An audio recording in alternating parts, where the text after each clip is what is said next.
I've spent a lot of time lately looking at numbers in Dragon's Dogma 2.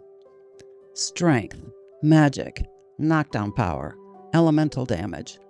And after finishing my last video on Revent and reading some of the conversations that came out of it, I started thinking about something much simpler. We spend an awful lot of time asking what's best. What's the best weapon? The best smithing style? The best skills? The best build? But I think there's a question that needs to come before all of those. Best for what? Because Dragon's Dogma has always been a game of choices. Sometimes I think we become so focused on finding the strongest build, the biggest number, or whatever happens to be considered best, that we forget why those choices are there in the first place.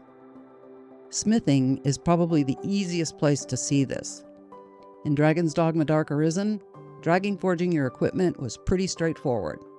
If your equipment dragon forged, its stats went up. Dragon's Dogma 2 does something different. We have 4 smithing styles, and they don't all emphasize the same things. That means every time I upgrade a weapon, I have a decision to make. That's part of what got me interested in Revent. It's a permanently ice-enchanted weapon that uses both strength and magic. So what do I want from it? Do I emphasize strength, magic, knockdown power? There's nothing wrong with looking for a recommendation, but I still need to know why I'm choosing it.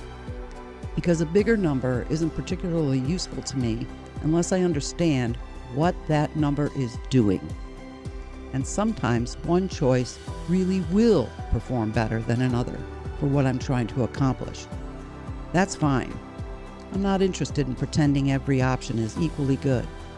I'm interested in knowing what I gained and what I gave up by making the choice. Right now, we have 4 weapon skill slots. Those 4 slots make you decide what you want available for the encounters ahead. You can change your weapon skills when you camp, of course, but out in the world, you're working with the 4 you've chosen.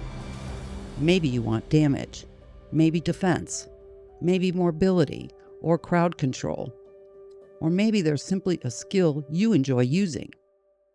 Soon, we're going from 4 weapon skill slots to 6.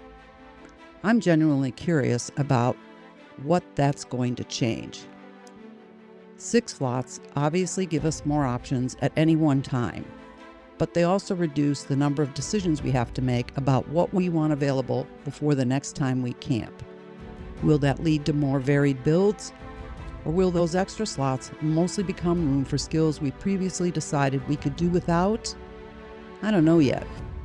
And until I've actually played with 6 slots, I don't think I can answer that. Then there's the team itself. Who do I bring? That answer can change simply because I changed vocation, or because I'm going somewhere different, or I'm fighting something different. Sometimes I want someone else taking the enemy's attention. Sometimes I want more range support. Sometimes I want more magic. Sometimes I want a smaller team. And sometimes I might not want a team at all. That's one of the things I've always enjoyed about Dragon's Dogma. The team isn't something I have to build once and never think about again. I can adjust it depending on what I'm doing. And that can completely change the way I play. So I'm less interested in finding the perfect team than I am in building the team I need right now. Some choices are much smaller.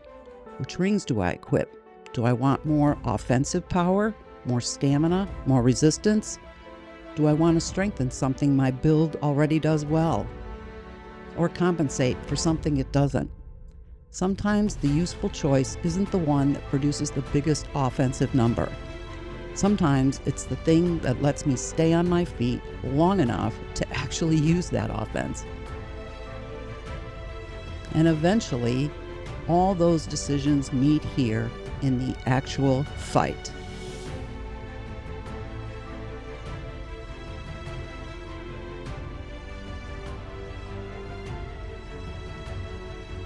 This is where the numbers, the equipment, the skills, the team, and the individual holding the controller all run into one another.